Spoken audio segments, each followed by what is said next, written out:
Hi, everybody. Welcome to the City Hall. I'm Barry Johnson. I'm Chairman of the Parks and Rec Advisory Board. I'd like to welcome everybody to our community engagement meeting for Maple Street Park improvements. It's probably our largest and most complete park that we have right now. We're looking for some ideas. We have some improvements that we have planned, and we're trying to get community feedback to get input from people in the city or people in the that live in the neighborhood, and make you aware of the things that we'd like to accomplish within the next year or two. So with that, I'm going to turn that over to Ashley Saunoff. Great. Okay, I'm going to pick this up if that's okay. Can everyone hear me? Hi. All right. Good evening. Yes. Thank you so much for coming to this community meeting on the planned improvements for Maple Street Park. My name is Ashley Saunoff. I'm a facilitator, a strategic planner, and I've worked with the Canby City Council the last couple years on their goal setting. My firm does a lot of meeting facilitation and strategic planning with communities and local governments around the Pacific Northwest. But now also too nationally, now that you can work anywhere with virtual meetings, so that's expanded as well. So we have a few goals tonight to go over. So we're going to review the planned park improvements for Maple Street Park. We're going to talk about the alignment with the Parks and Recreation Master Plan, and then the planning process. So things to include like a site map, a timeline, and budget. So talking about those improvements. One thing that I do want to mention is that these planned improvements are a direct recommendation that came out of the recently adopted Parks and Recreation Master Plan that had significant community engagement over the last year. Can everyone hear me okay? Okay, all right. So significant community engagement over the last year, and basically the master plan is around assessing all of the parks and recreation facilities and amenities in the community, and then hearing directly from the community on what your needs are and what your priorities are, and then that information guides the development of the master plan, and that tells the city, okay, this is where we need to be focusing our efforts and resources in the next five or so years. And so through that community engagement, heard a lot around improvements in Maple Street Park, and so that's gave the city the direction and moving forward with some of these plans and projects. So, and then at this point is the opportunity to share that with the community, and moves into our second goal around providing an opportunity for community members to ask any questions and offer comments about the process, about the improvements. Really, the goal here is to make sure that you feel informed and educated about what's happening at the city, and you feel like you get your voice heard and provide some input into the process. And so finally, our last goal tonight is we want to review the process next steps with the community so everybody can stay in the loop and on the same page about what to expect. You might be thinking, where are my comments tonight going to go? Where are my questions going? One of the next steps of this process is I will be putting together a summary report of this meeting tonight, and so it's going to include all of the information that's shared with you tonight. It's going to document all of the conversation that we have, all of the questions and the comments that come up, and so that report will be made available for public review. It'll also be made for use by the city and city council in terms of their next steps in planning. So those are our goals for the meeting. In terms of the order of how we're going to get there, we're right on time, thinking about right here at 6 o'clock, doing our welcome and agenda overview about what to expect. In a little bit at 6:15, we'll talk about the proposed and planned park improvement process.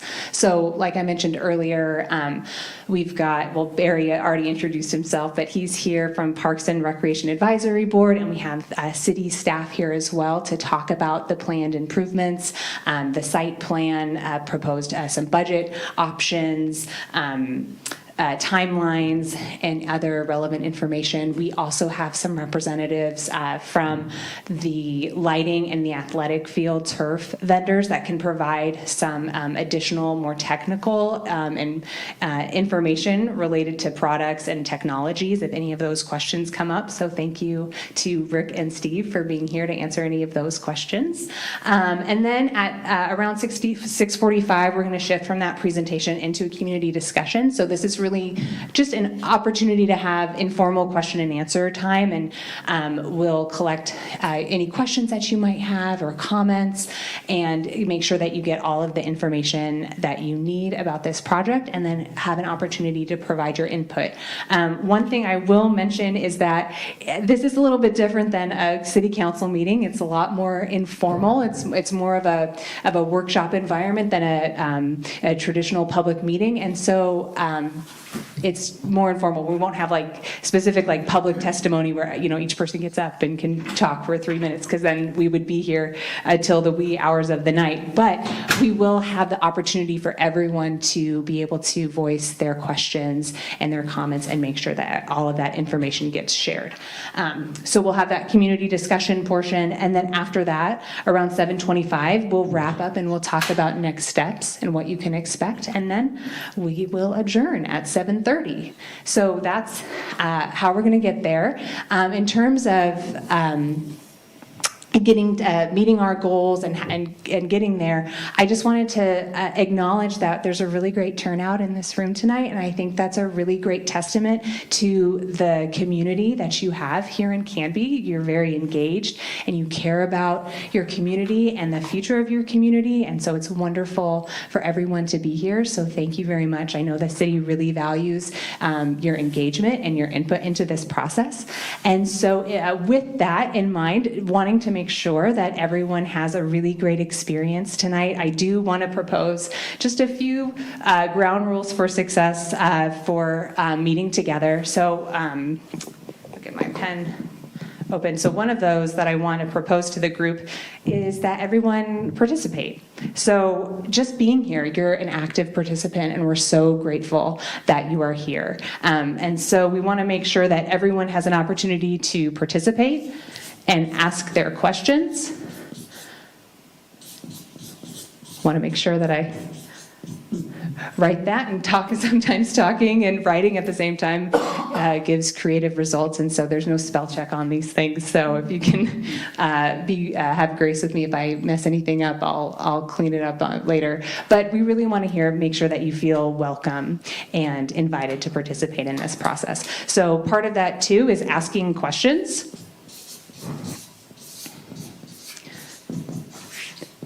There'll be lots of opportunities to ask questions and provide input on the planning process, on the improvements themselves, but also if anybody answers a question and it just doesn't seem clear, or you're not sure and you want more clarification, just let us know. And we want to make sure that everyone gets the information that they need and that it feels really clear and transparent. Another rule that I'd like to throw up there, and I really don't think that it's going to be an issue, but I like to always, it's my best practice for all the meetings that I facilitate, is just being respectful. Sometimes there's different opinions or viewpoints that come up in a meeting, but all perspectives and viewpoints are always welcome. You guys all seem like a really wonderful group of people, so I'm not too worried about having any issues there, but I just want to be respectful of all participants and viewpoints.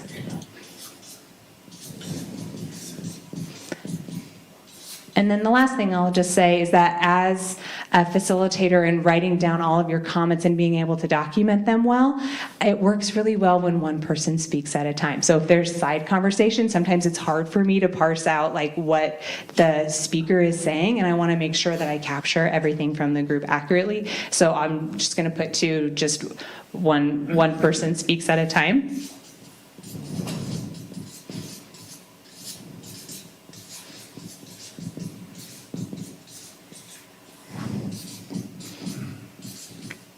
So those are my proposed rules for success. Is there anything else that the group thinks that we need in order to have a engaging and productive time tonight? Anything that anyone would add? Does that list look good to everybody? Okay, great. All right, well, with that, I am going to pass it over to city staff to share about some of the improvements about Maple Street Park.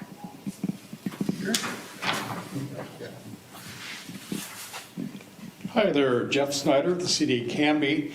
Thank you, Barry, for going over all that, and Ashley. On the wall over there, we're kind of covered up by the TV screen. We have like a fact sheet, and it was also on a brochure when you walked in the door. But the park was established in around 1977.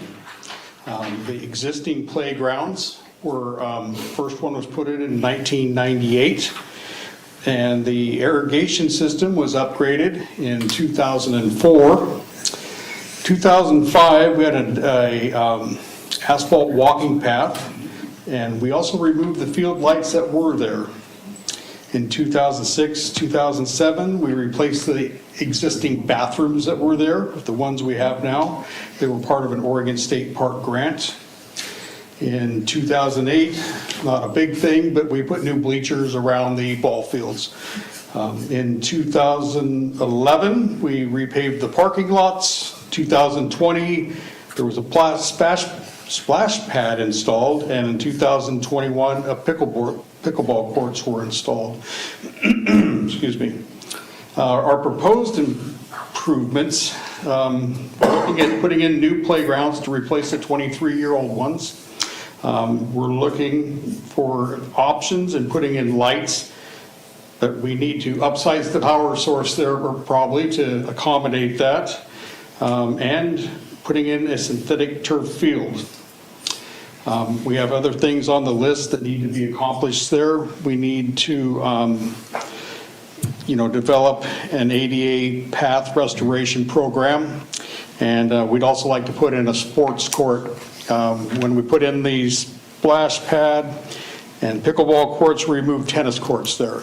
So I'd like to reestablish a tennis court over on one of the basketball hoops or basketball courts, and then turn the other, refurbish the other basketball court. So at least everybody has a little bit of something there.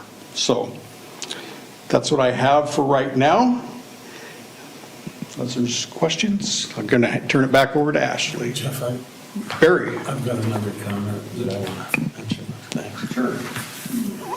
One more thing that I wanted to mention before we turn it back over to Ashley is, aside from Community Park down by the river that has a baseball field down there that is primarily for T-ball, these two diamonds at Maple Street Park are the only two baseball fields or baseball diamonds in the city of Canby that are not on school property. All the other diamonds are on school property, and as during COVID, when the school shut down everything, as did the city, but you couldn't get on the fields at the school. So these two diamonds are very important for recreation for the people, for the kids of Canby. I just want to make sure that we get that point across. And the other thing I want to mention, I'm not the only person here from the Parks and Rec Board. We have a good turnout from our Parks and Rec Advisory Board. We probably have 5 or 6 other people here. So, can we get a show of hands if it's yeah, if you're on Parks Board, just raise your hand. And during the course of the day, if you have other questions, you can search out these folks as well. That's all I have. Ashley. Great.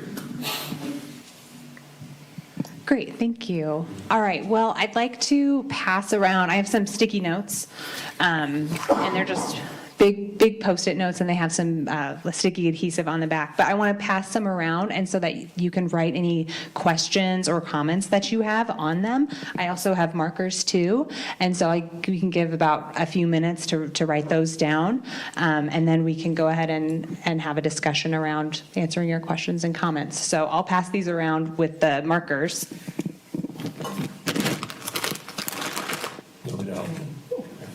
And actually, these can be split apart into more. I just want to take care of it. I can share. Yeah. Okay, I'll just kind of separate apart. I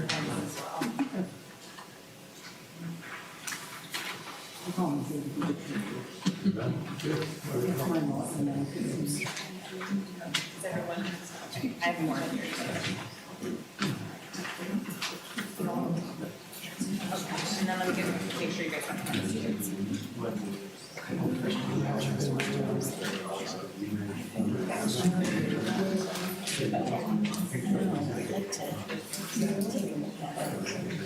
I guess I'm curious about the timeline for this.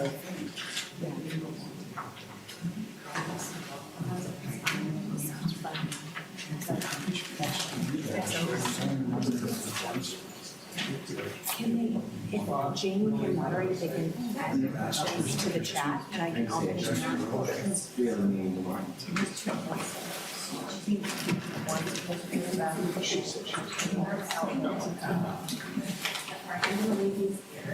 Okay. Anybody need markers over there?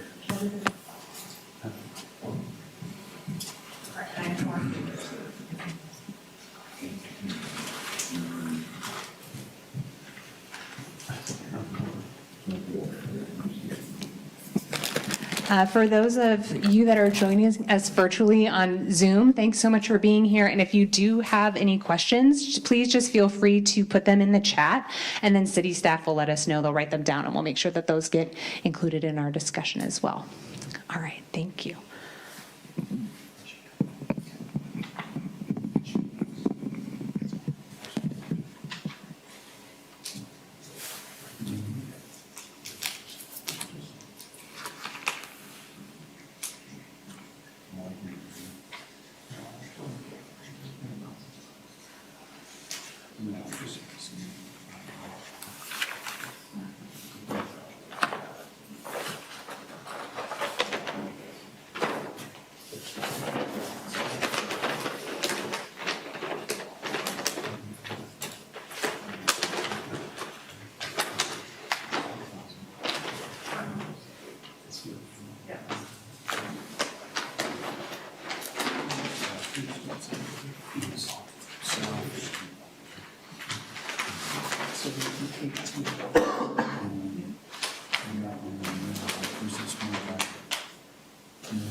All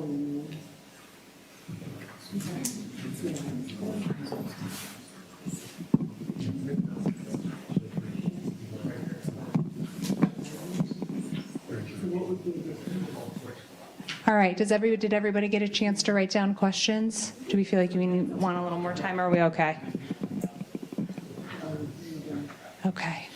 All right, so we have a pretty good number of people here, which is great. But one thing I'll mention that works really well is that I'll just ask for a volunteer to ask the first question, and then we can just take it from there. If you have the same comment or question, you don't have to like repeat totally. You can just say that I had the same question as this person did regarding XYZ, and I'll make sure that we capture that it was a question that was posed more than once.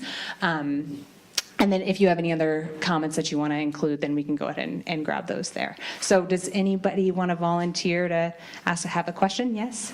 Yeah, I just had Jeff, maybe you could clarify, but you Here, said, why don't I'm going to have you speak for the people online. you were talking about taking out the basketball courts. I mean, the court that's there, that would be a full tennis court there. Correct. If you put a tennis court in, but I think the basketball courts are probably, well, in my view, are a little more important. They get heavily used, and that could use some rehab work itself. Correct, yeah, sorry, I probably wasn't. I wasn't quite clear what. I really probably wasn't clear on that. I wanted to take one, wanted to take one of the basketball courts, turn it into a tennis court, and take and refurbish the other one, so we could have both options there. From my calculations, one of those basketball courts would be about the size of a tennis court. I see. So we would just be redoing that footprint of that area right there. So with a net in the middle, you could still have basketball on either end. That would be considered more of a sports court. I was literally thinking like a tennis court, and then outside of it, like going towards the restrooms, have a basketball court. Oh, I see, okay. And just redo over that nice surface and base we have there. Okay, I'm seeing a hand here, and then we'll go over there in the corner. Oh, yeah, I live on Maple Street and have 2 blocks north of the park and have for about 14 years, and my daughter plays softball, so we love the park. But my question is about parking, and is there any consideration for additional parking? Because on tournament weekends, it gets pretty tough to go down the road. Staff? So we have a question around parking. Yeah, actually, we're glad you brought that up because we've been hearing there's parking issues, but this is the place to bring it up. So now it's official, I would say.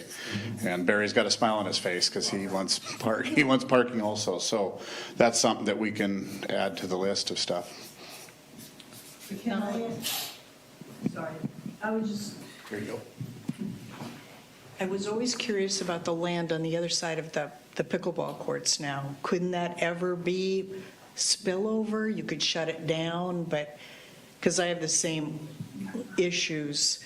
And Maple Street isn't, if you get parkers on both sides, it's not you have to pull over. So, but is that land, that's part of the parks, isn't it? Correct. But you would never want to make it parking? We've talked about Have turning you? that into parking. Okay, I Also, was curious all these years. Rick Robinson, one of our city administrators, actually talked to us about doing that in the past because there's been an issue. Jeff Snyder also talked about doing that, but putting it at a gate so that we could close it during other times so it wouldn't get used, but open it and overflow. So the question is, what's the name of the property? That's the Marshall property? The question is, can we use the Marshall property for overflow parking? That's the spillover? The spillover parking. Marshall property?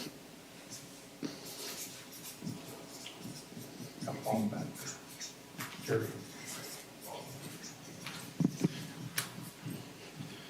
Mr. Canberra. I've got 4 comments, if I can make them, or should I break them up? Let's start with I'll that, just- and then we'll see how it shakes out. Okay. One is just, I'd like to state that this is a Maple Street Park, which I live right off it, is a very unique park and a beautiful park, surrounded by neighbors almost on every side. Because of the nature, the parking lot is divided. You got neighbors just about completely surrounding it. And in that regard, I'm a little concerned about lighting. I think that's a great idea, but I'd love to have there be some time limits on the nightly activity, reasonably, because big activities such as which will bring with major lighting to ball fields lead to people staying around after the event. So we need to consider for the neighbors about that, how late those activities and the lights are going to be on. Is it going to be 10 o'clock similar to the pickleball, or is it going to be 8:30, 9 o'clock, which builds in half an hour for people to leave? I'm just concerned about making sure that there's a reasonableness about the time of the events are handled with that kind of a setting. Artificial turf, terrific idea. Here, why don't But- we pause there and Okay. let staff have a comment on, or do you want to comment on that? On the Or lighting, do we want to provide more information on lighting now, or do you want to hear? we have a field rep here. We have a field rep here from Moscow, and Sorry, we're sharing a microphone. We're sharing a microphone. I'm going to get all my steps in today. we have a field rep here with the lighting, and I'm, yeah. You just want to know about the time? Well, I think part of it is, making sure that the light ambiance is focused on the fields. Yep. And it doesn't flood forever, and also the timing. So the rears are. Correct. Park hours right now are 6 a.m. to 10 p.m. That has no reason that we can't shut the ball games down at 9:30 though. And then, like you say, give people a chance to exit. That's something that would just have to be built into the rules for the participants to work with. Who would implement shutting it down at 9:30? Do you have staff that will be on site? We have, no, we do not, sir. Well, how do you enforce the 9:30 curfew? Well, we can set the lights to timers also. I can add to that. Please. I'm Rick Charbonneau with Musco Sports Lighting. I guess I'll just touch on the timing and curfew. Our system comes with a control system that it's a two-way cellular communication that you can operate the lights from any device at any time from anywhere. You can set curfews. You can do it in real time. Lights are instant on and instant off. You can do dimming, high, medium, low, and you can do schedules accordingly with that dimming. So say competition ends at 9, but you want people to filter out, you can go to a medium level and then to a low level and then hard shut off at 10, but it's completely customizable to what you need. And we also give access to park employees or city employees, whoever needs access, and they can administer credentials so people can log in and operate the lights as needed under the direction of an administrator. So it's pretty closely watched and controlled. And we monitor the system too. So if something goes wrong with that, we're doing it 24/7, 365. So, and that's region-wide, Oregon, Washington. Canby High School just got new lights at the multipurpose field. Steve knows about that with the turf. We also did the softball field over there that has the control system. We're still waiting on some electrical components because of supply chain issues, but that'll be fully online this spring. Yeah, that'd be a good example. Looking at those fields versus the football stadium and how controlled the light is now with the technology available versus what it was in the 80s, 70s, 90s, early 2000s. It's just come a long ways with LED. They're fully shielded fixtures, so when you're off site, you can't see inside that fixture any diodes. So I think that answers most things. Are there more questions before? I know you have some questions around turf, but since we're on the topic of lighting.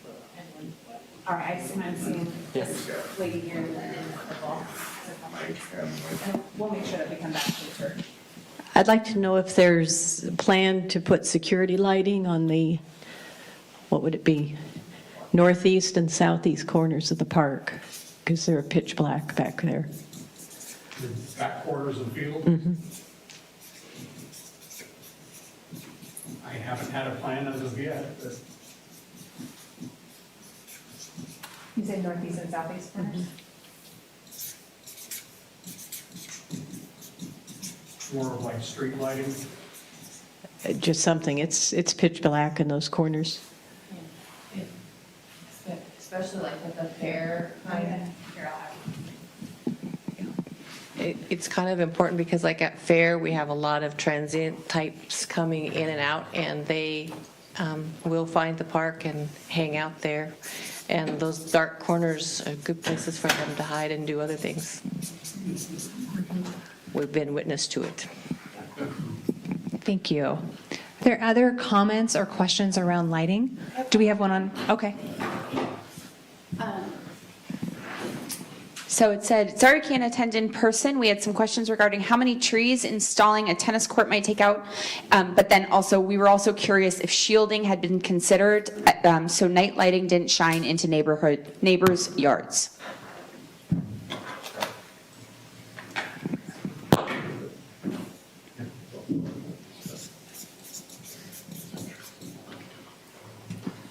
You want residential because of direction. Why don't we call those consultants up? And do you guys want to come on up so that if there's any questions, we're going to have city staff and consultants use this, and then we can use this to kind of move around the room? Yeah. So if you want to hold, it's a little cumbersome, but if you just want to hold that to answer.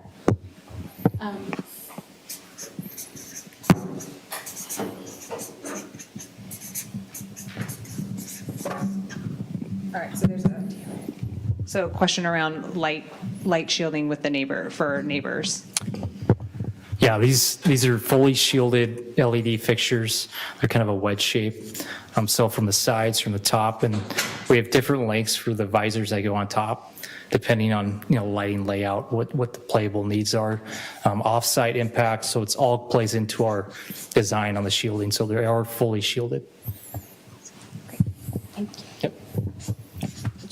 Okay. And I know there was another question on the Zoom, but it was unrelated to lighting, so I want to make sure we capture that so we don't miss it. And we can move there. But there's also a gentleman who had a question about turf. But are there any other questions related to lighting? Yeah. Yes. How high are they going to be? How high are they going to be? Okay. Okay. So, question on how high the fixtures are going to be and the number of lumens. I can answer. Okay. You can just use that. Sure. Yeah. I don't know who asked that, but right there.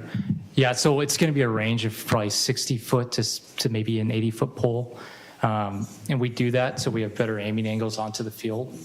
So if there are surrounding properties, we take that into account. Typically with the higher mounting heights, we get better angles, right, to throw light onto the center of the fields, and that way it's not going elsewhere. As far as light levels, I think you were alluding to, it'd be competition level lighting for recreational play, tournament play. So we measure light in foot candles, and you can do the conversion for lux or whatever you need to do, but it's 50 foot candles in an infield and 30 foot candles in an outfield. That's what Canby High School has at softball. And then that multi-use field has 30 foot candles. So that. Are you able to direct them to other activities on the court for the field? Yeah, no, they'll have a wide coverage of every square foot on that field and only that square foot. So it's no useless light. So it's all going to be directional on that field. I think someone had mentioned cutoff too at the property lines. With the LED stuff, it's a very rapid cutoff where the light does not bleed out and you can't see that light source either. So there's not going to be any light in the lawns or up top being a nuisance or going through your blinds or anything like that. All right. Other questions on lighting? Yes. Okay.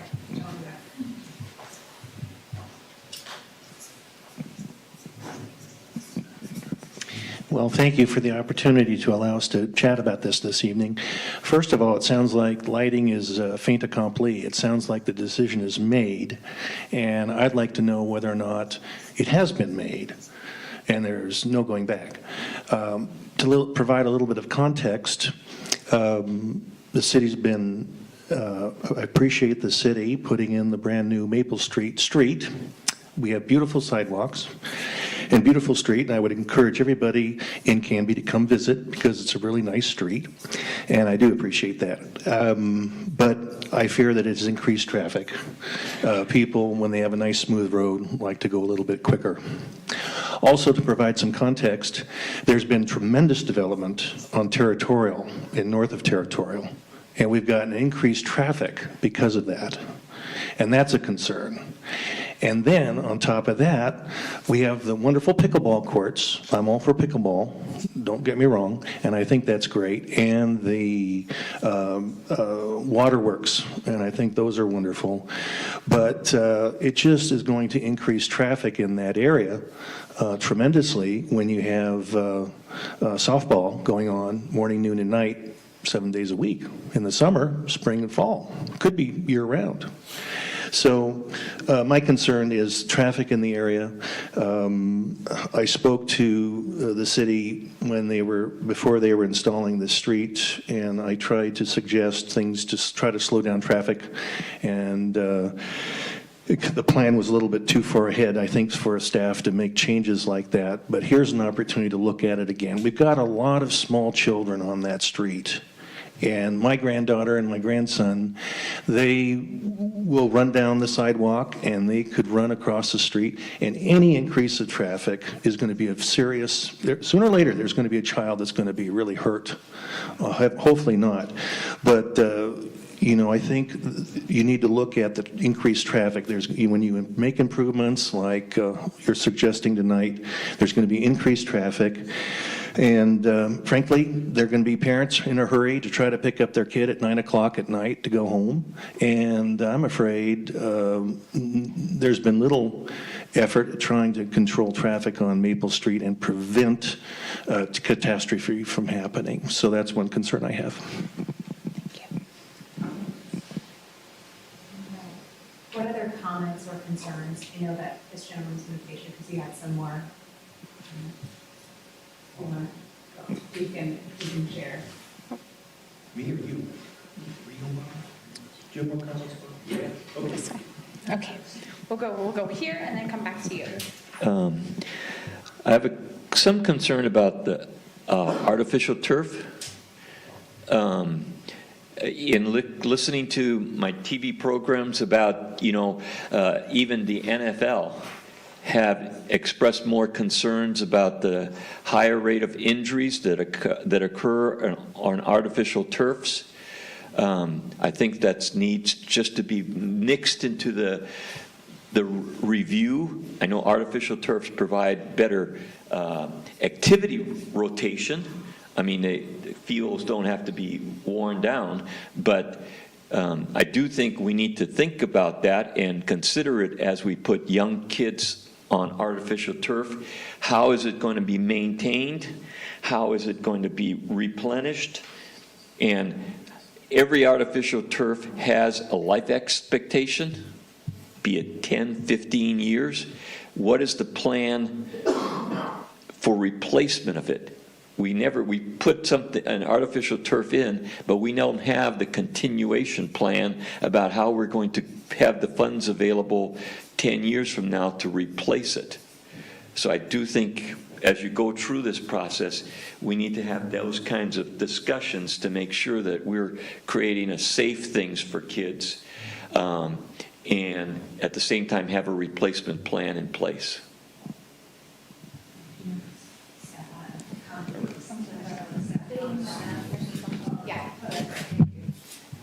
Hi, I'm Steve Corey. I'm a rep for Field Turf, which is a synthetic grass company, actually the leader in the industry. And I've been here in Oregon repping the product for 24 years. We've got over 180 fields throughout Oregon and Southwest Washington.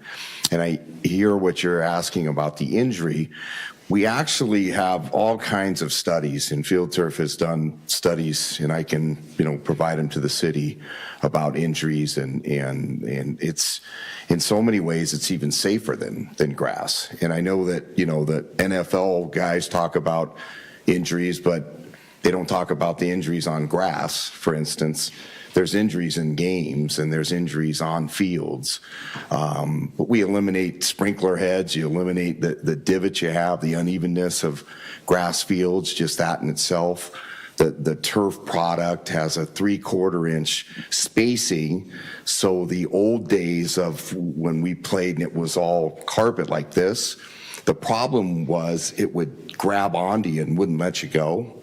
And that 3/4 spacing, and with the sand and rubber, it really acts like dirt. I mean, it was made and scientifically put together by guys a lot smarter than me that really duplicated as much as they could dirt and the grass field. So the whole idea with the infill of sand and rubber, cleat in, cleat out, it lets you go. Again, there's injuries for sure, but it's, again, I can provide all kinds of safety deals, and we take a great deal of pride and have done a great deal of research year in and year out with injuries, and it's very safe. It's safer than you would imagine. Again, sometimes what happens is you get the NFL guys, and a guy gets hurt, and then it's the turf's fault, and then it becomes an explosion of turf, and that's really been the rap, rather than the scientific proof of, what is,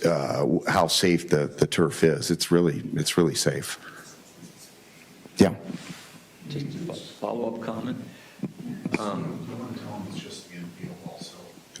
Yeah, they're just talking the infield too of the baseball and softball fields. So just the infield part, not the outfields.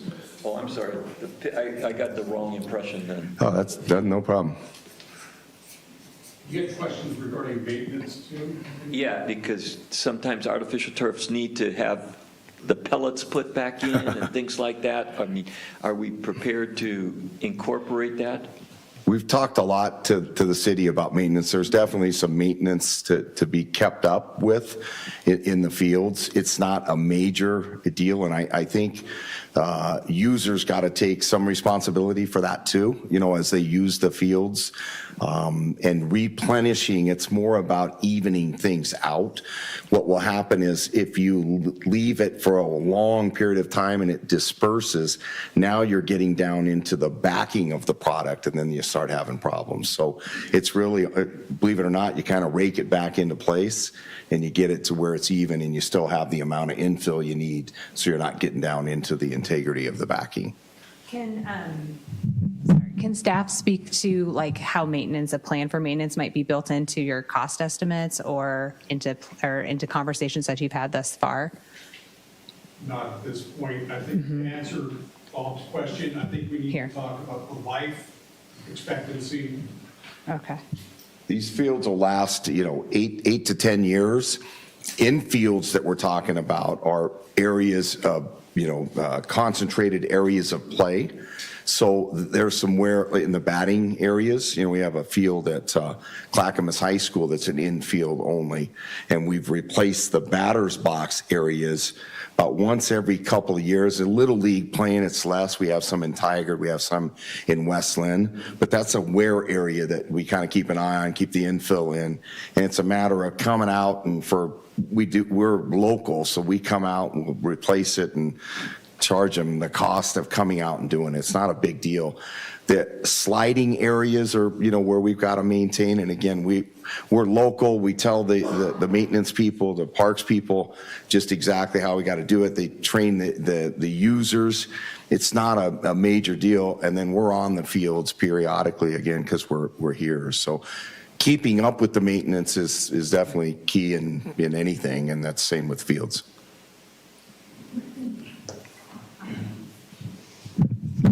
Do we have other questions on the turf for the group? All right, there's one. I see your hand, and I did want to be able to give staff a chance to respond to this question around was it the height fixture? Or which one was it, the decision? Oh, has the decision been made on lighting? Yes, to answer your question, sir, the decision is nothing set in stone at this point. It's going to go through a full process, starting with this one. And through our Parks Advisory Committee, we'll review this with anything that comes from this meeting will be then taken for a recommendation to council. So it'll go through several phases of process before any decision's made.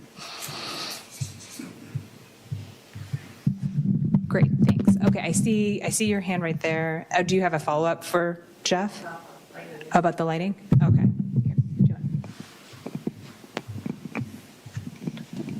When you talk about the lighting, where is the lighting going to be? Just at the fields themselves, or is it going to be all the whole perimeter of the park? Okay.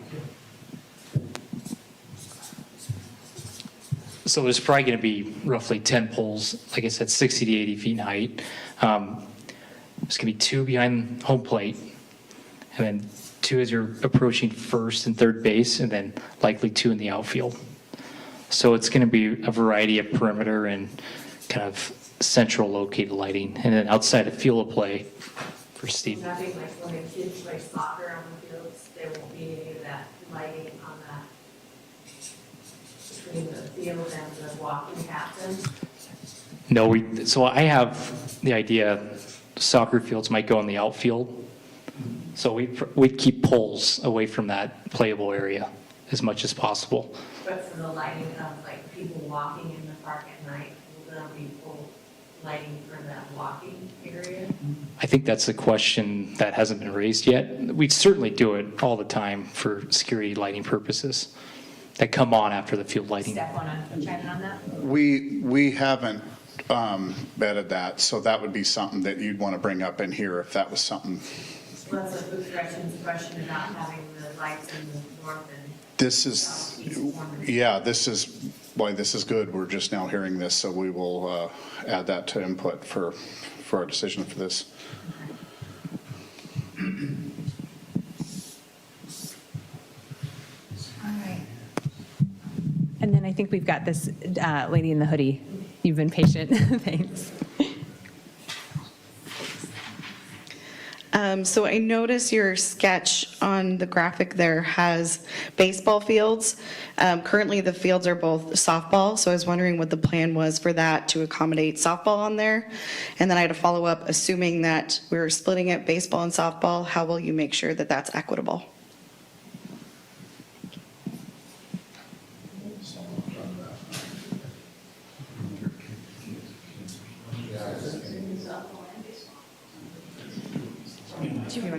Okay. Hi, I'm Ryan Oliver. I'm on the Parks and Rec Board. I'm also the president of Canby Junior Baseball.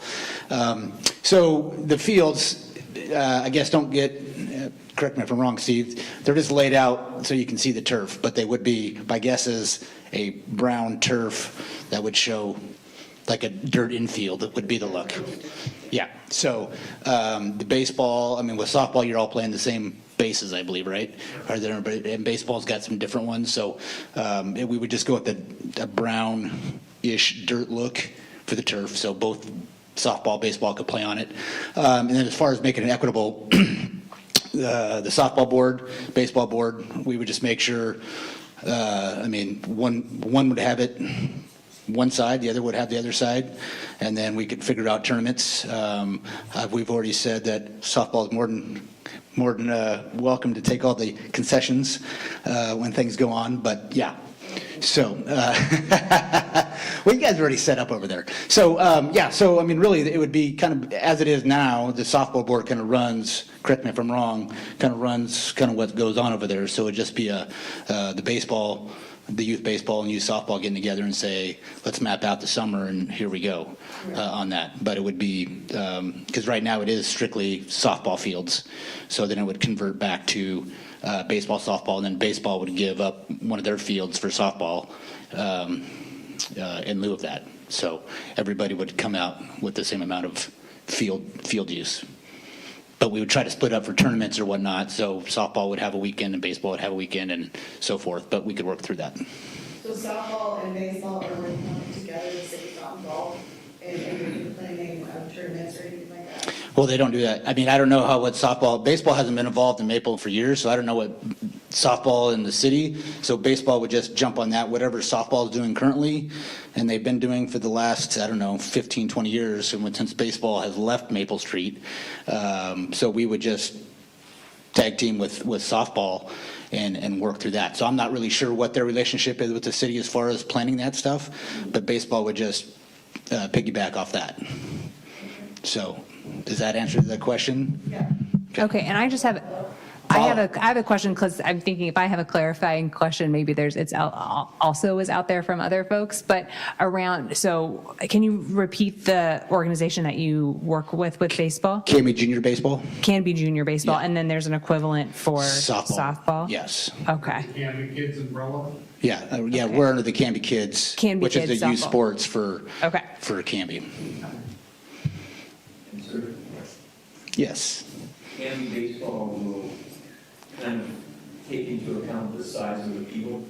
Yeah, we're going to limit up to, yes, it would be our juniors. Yes, yes, so it would be our 12-year-olds, right? Is that correct, Jeff? 12-year-olds would be the top age that we'd have play there.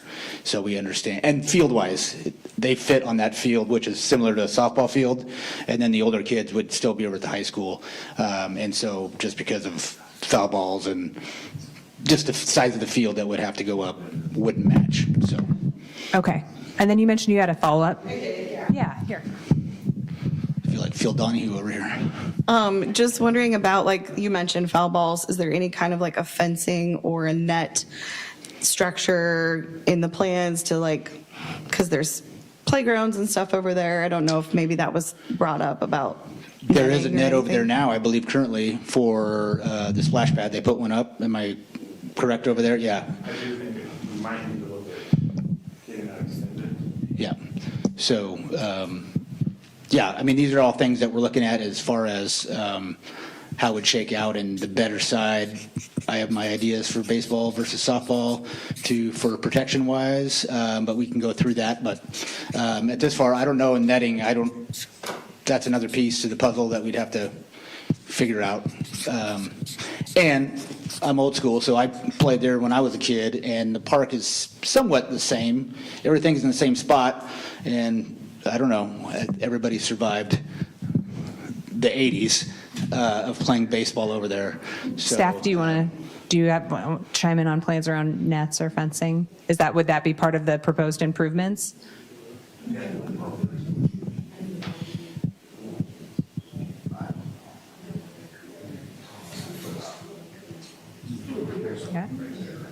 Yeah, you can speak into this one. Thanks, Ryan. Yeah, we just completed a outfield foul ball netting project at the park.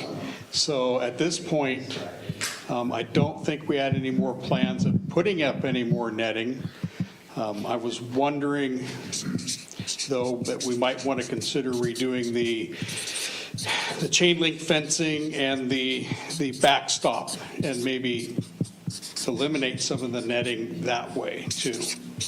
More modern, more of a hood. I don't know, just throwing that out there. Does anybody have any comments around that, around the additional fencing or back netting? Sorry, I want to make sure. Any community comments around that? Okay, I've got one. Jamie, do you mind grabbing that guy, our gentleman in the corner? Thanks. Regarding nets, there used to be nets that were along the fence of the perimeter, and there are remnants of those mesh metal nets to still there. And so I'm concerned for the neighbors. You get one of these young kids these days, they're hitting that ball, hard ball. We're talking baseball, not softball. We're talking hard ball, and I think it'd only be fair, who's ignoring the cost for a minute, but putting nets up of some type to protect those houses along the boundary, especially in those areas where you think the kid will be able to hit a baseball, higher likelihood of a kid hitting a baseball. So that's just one concern. I'm just concerned for the neighbors getting a hard ball through the window. And obviously, the thought there was this need in the past because they have put up these nets in the past. So just So, a sorry, thought. I don't mean to interrupt, but there's a couple side conversation. It was hard to hear. Do you mind repeating what you had said? I just want to make sure I grabbed that.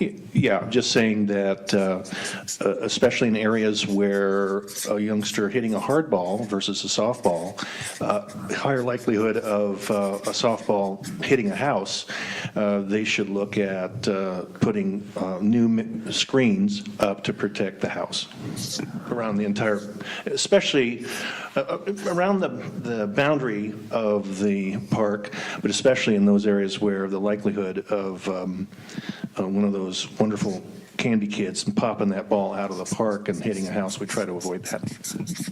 Okay, great, thanks. Thank you so much. All right, other comments, questions? We have an answer. Oh, yeah, absolutely. Okay. So one of the reasons we're using the younger kids, and so I believe that's going to be 300 feet plus. And so there's no, and if we have a 12-year-old looking at 300 feet, then hey, we'll figure out what we got going on there. But yeah, those nets were originally put up for the adult softball league because they were, the technology of the bat and what have you was going crazy. And they were, so people were starting hitting them over the big fence in the yards back in the late 90s, and then they got rid of the lights and that kind of went away. But that's why the nets were there originally, was for the softball.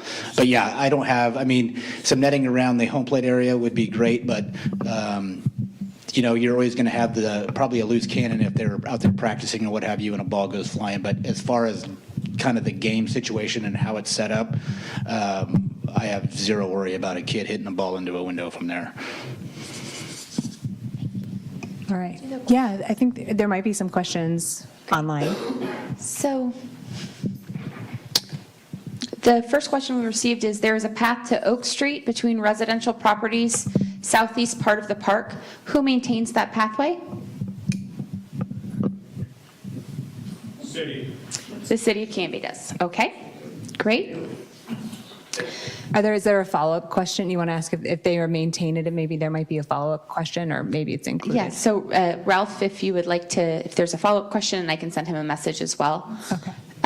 The second question, this is from Sandy Williams. We have lived 22 years with our backyard on the park.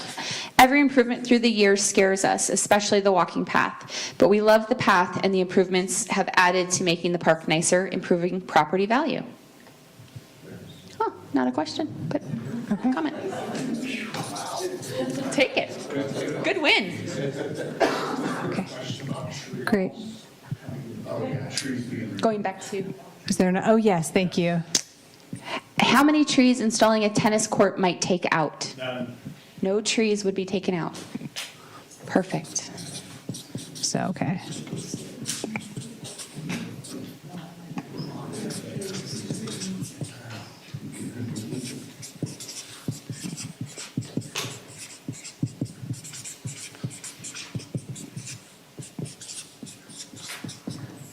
Let's just give it 1 minute to catch up.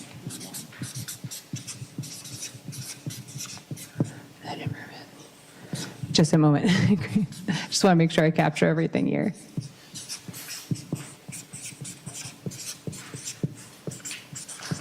Okay.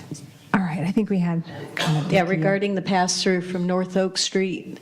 It's North Oak Street, okay. Is there a plan to make it to accommodate wheelchairs Okay. entering the park? Is there a plan to accommodate? Okay, is there a plan to accommodate wheelchairs at the entrance at North Oak Street for ADA? We have no plans at this time, but we could look into that if that was a recommendation. We did do some ADA improvements when we installed the pickleball courts, though, coming in from Maple.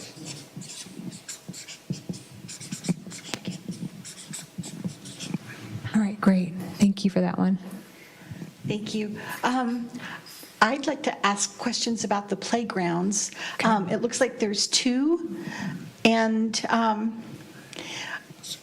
I really appreciate that you want to improve them. I'm curious about whether they are designed with handicapped kids in mind. There's a big movement in playgrounds to make them very interactive and good for all kids to be able to play with, like music features or things that engage everybody. So I was curious about that, and then kind of as an adjunct, like as a getting older person who doesn't like to stand all the time, I wondered if there might be benches around those playgrounds. I don't see any in the pictures, and I wondered about fencing around the one for the littler kids. Thank you. Thank you, Jamie. So with playground designs these days, I believe it's like 53 or 55% has to be at least ADA accessible. So we all, if you go out and get an out-of-the-box playground, we're already going to be covering that. Our goal, the City of Canby, is to go over and above that, though. So this was just one concept of three. We had to pick something. There are benches around the existing ones now, but yes, they do need to be upgraded, and yes, we will put new benches in. And other Fencing around the little kids. fencing around the little kids. The 2 to 5 in the south area is quite a ways off the parking lot, so we haven't explored that at this point, but that's not saying we couldn't put some fencing up, like a 4-foot high, or just go around the playground you're requesting, or? Well, I guess my point is that a lot of times parents come to ball games and they let their kids go play on the playgrounds, and it might be a little bit safer if they were inside a fenced area. And I've been looking at a lot of playground design lately.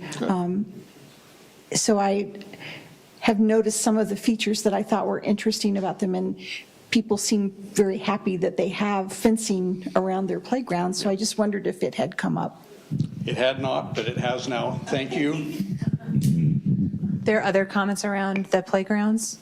All right, I see a gentleman here with the hat. Oh, you're good. Yeah. Okay. I had a few questions that I'll just try to wrap in together, but just like what kind of surfacing are you planning on using? Is it the same area that you're just putting playgrounds back into? Because I had wondered about, I have kids in a variety of ages, and so the playgrounds are pretty far apart from each other, and that south playground doesn't really have anything else going on around there. So has there been any discussion about moving that one closer over? There is some, grass space that possibly could be used near the other one. I think that might be it.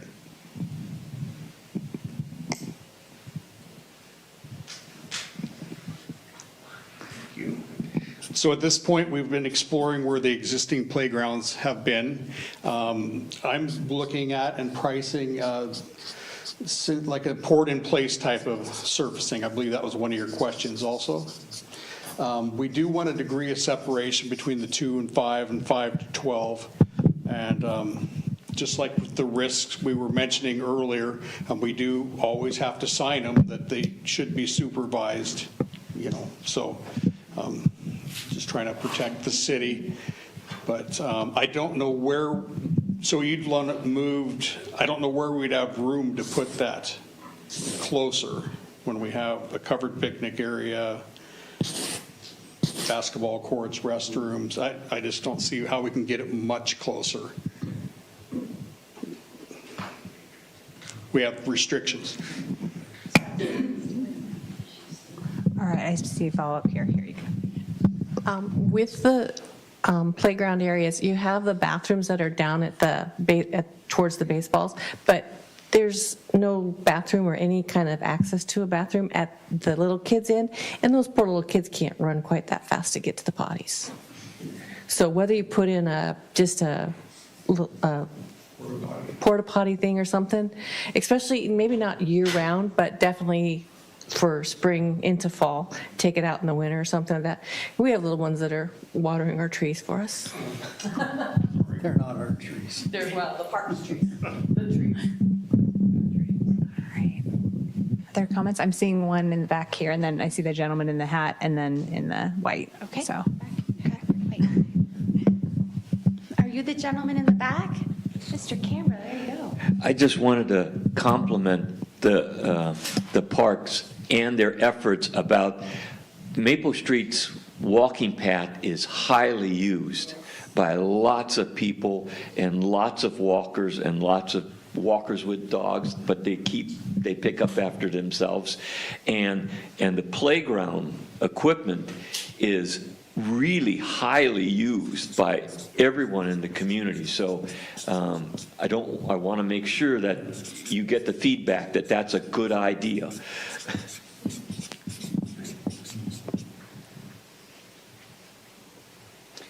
So we've got the gentleman in the hat here, and then the rebels, and I will come back to you, Ms. Oh, just stretching. All right. That's exactly the kind of comments we're looking for, actually. A good stretch. Here you go. I just wanted to comment on the fencing for the littler playground. I have 4 young children myself, and oftentimes when I see playgrounds that are enclosed in a fence, it's usually the bigger kids that are jumping on them, trying to climb the fence. And I've seen those kids like roll ankles coming off the fence and that kind of stuff. So I would be more concerned with the safety of the fence in that regard, and the liability possibly for the city. thank you. Okay. Okay. Any other question for you? Just curious, as you come around on the walking trail, and now you're just about even with the splash pad, you're still on the walking path, it narrows way down, you know where I am? You're off of Noble Court. Okay. Any plans to? That's part of the ADA Great. improvements. Because I've seen people with wheelchairs and strollers, and it goes, yeah, great, that's great. All right, so that one's. 77 path we have through there, so. And then one other real quick, and we're probably Sorry, out of money by now. can I ask you the name of that walking path? I missed it. Oh, The one that will have, Walking path off of Noble Street Court. okay, Noble Street, Fourth Walk, okay. And then just an observation, so I look at the small parking lot, been there 35 years, 3 generations, and we love the park too. There's no use of the horseshoe stuff, it's almost gone buried. But I have observed a couple more picnic tables if there was any money left over. That park really fills. I mean, it's very popular, and I thought a couple more, you mentioned benches, that would be great. So, but I too want to commend you. When Maple Street was put in, the crews were fantastic. The parks people that come in and do all the work do a fantastic job. They put up with me telling them how they should have trimmed a bush. Yeah, they're all great, so thank you. Thank you. Oh, yes, absolutely. Just getting back to the netting, I just want to go on the record, I do not want netting on the back of our property. And echo Vicky's comments, Jeff Snyder's crew is just amazing, how they maintain that park day in and day out. It's just pristine, and we're very grateful for that. Go, Jeff. That's great. Always feels good to know that you're doing something right, and it's appreciated, even if there's always a comments on how to better trim a tree. I don't know if you're a master gardener, but lots of master gardeners in my family, so they get involved with that. Yes.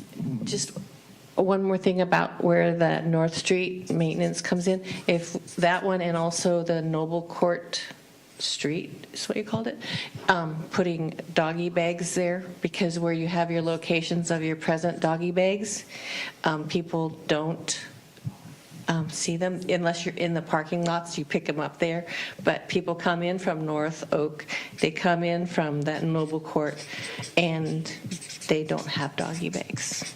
So it would be nice. Yeah, just all 4 entrances, it would be nice to have that possibility of them. Thank you. Okay. All right, what other questions do we have? Did we get all of our comments? Do we want to check online?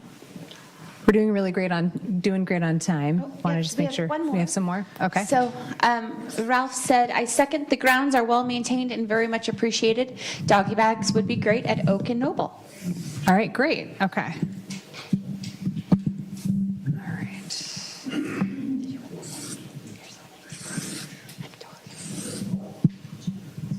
All right, great.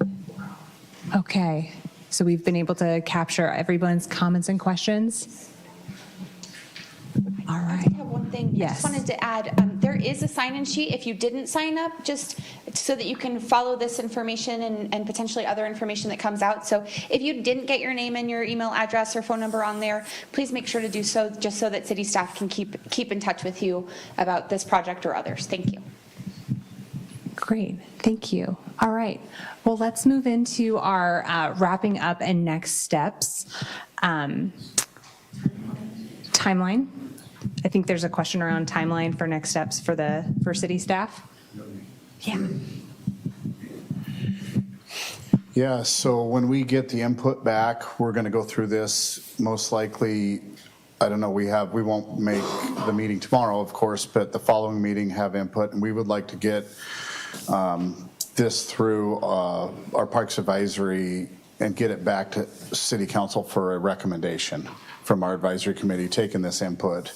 And then as far as what we do after that for Maple, the time frame for if we did do turf and lighting would be, our goal would hit September-ish after everything's done. The ground's hard, so we don't make a giant mess, and we don't impact what's going on for this year's sports. And so that's why we're doing this meeting early, is to get all this process and take all your input, and so we can meet that deadline.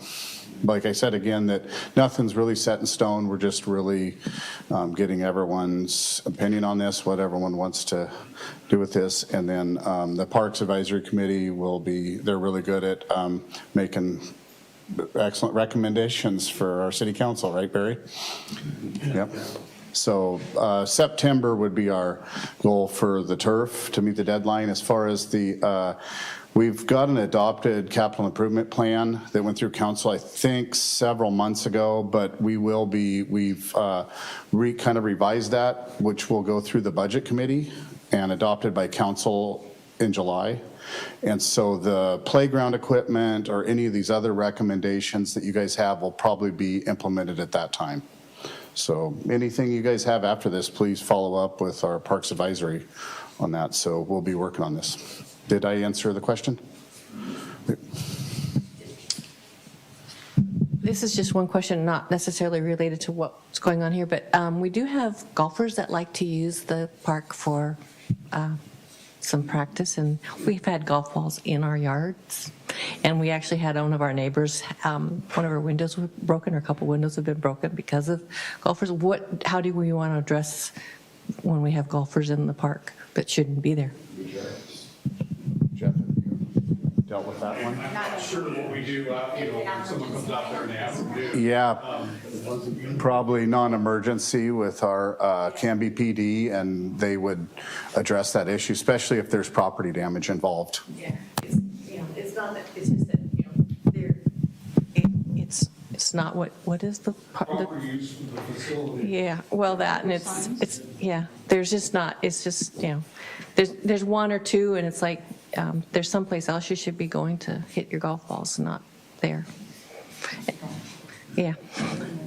Driving, yeah, it's not a driving range.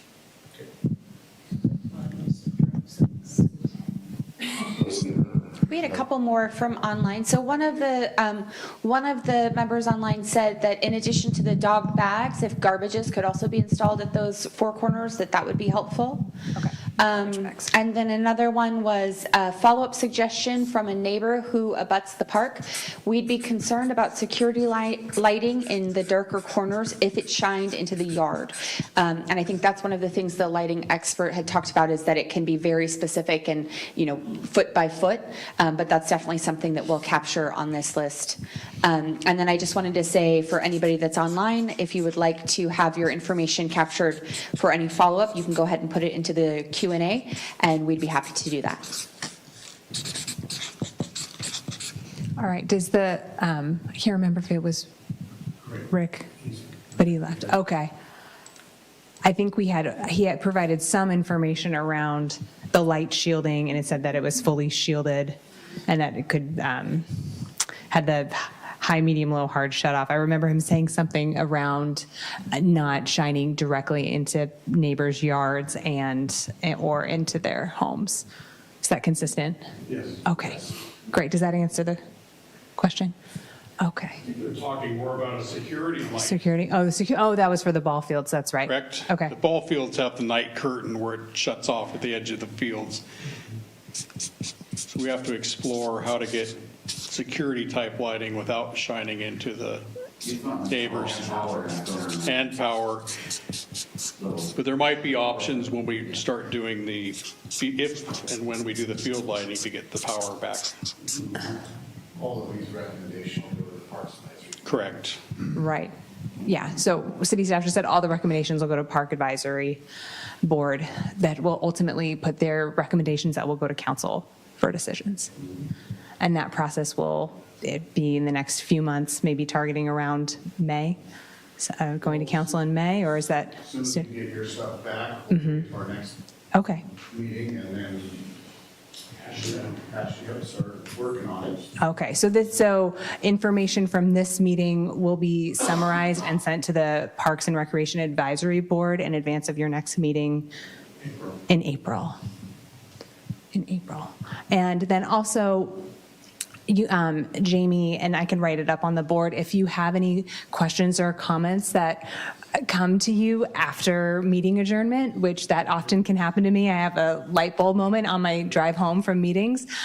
Comments are still welcome, and you can email them to a Canby City addresses there. I can write it up on the board but Either one. I think everyone in here has my email address, right, from the flyer and all that, so I'm okay. Jamie or I. Okay, great. So to Jamie or to Jerry Nelzine, his email address is on the flyer, and it's also on social media as well. So any direct comments, if you include any of your comments via email, we'll be collecting those, and those comments can be included in the summary report that'll go to the advisory board. And then the summary, we're also going to put the summary on our website once it's completed so that people can access that as well. Great, yes. So the summary report will be available on the city website as well. All right, are there any other questions around next steps or timeline? All right, wonderful. Well, thank you so much for spending your evening with us, and I hope that it was useful. Oh, you know what? I just wanted to get a quick poll before we leave, since we are early. We're 6 minutes early, so I'm just going to hold you just for a moment. I just want to do a quick poll, just to get a sense of if people feel like we met our goals tonight, about making sure that you feel informed about the process and that you feel heard. So on a scale of 1 to 10, so 5 would be I feel heard. 1 would feel I don't feel heard at all. Can I see a show of hands of 5? So I'm seeing like 1, 2, 3. All right, so like half is a 5. What about a 4? Okay, no 4s. 3? Couple 3s. Okay, 2? No 2s. 1? All right. Okay, thank you for sharing that feedback. And look, we're still around 5-6 minutes early, so thank you so much for spending your evening with us. And if you have any other questions, you can follow up with city staff. And yes, if you want to give me your questions, I'll collect those as well. Thank you very much. Thank you. Good job.